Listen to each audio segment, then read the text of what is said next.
ప్రజలందరికీ వెలుగు ఎవరు అంటే మన ప్రభువు అయిన యేసుక్రీస్తు. మనుష్య కుమారుడు ఈ లోకానికి ఏం తీసుకొచ్చాడు అంటే వెలుగును తీసుకొచ్చాడు. ఈ వెలుగు ఎలాంటి వెలుగు అంటే అసాధారణమైన వెలుగు.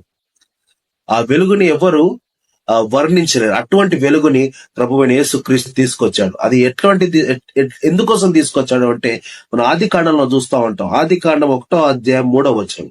And God said let there be light and there was a light. ఇక్కడ దేవుడు తన నోటితో పలికెను, అక్కడ వెలుగు కమ్మనగా అక్కడ వెలుగు కలిగాను. ఎందుకు వెలుగు కలగాలి అని దేవుడు ఆజ్ఞాపించాడు అంటే అక్కడ భూమి నిరాకారంగా శూన్యంగా ఉంది. అంటే భూమి తన డిస్ఫిగర్ అయిపోయింది. దాన్ని ఒక పర్ఫెక్ట్ షేప్ లో మార్చడానికి వెలుగు కావాలి అని చెప్పి దేవుడు ఆజ్ఞాపించగా అక్కడ వెలుగు కలిగాను. ఈరోజు నువ్వు నేను డిస్ఫిగర్ అయిపోయావు, కానీ మన జీవితానికి వెలుగునిచ్చింది మన ప్రభువైన యేసుక్రీస్తు. మనుష్య కుమారుడు ఈ లోకానికి ఎందుకోసం వచ్చాడు అంటే నిన్ను నన్ను రక్షించడానికి. అందుకే యోహాను సువార్త 3వ అధ్యాయం 16వ వచనంలో ఇది మనకు చాలా వెల్ నోన్ వాక్యం. దేవుడు లోకాన్ని ఎంతో ప్రేమించాడు, నార్మల్ గా ప్రేమించలేదు.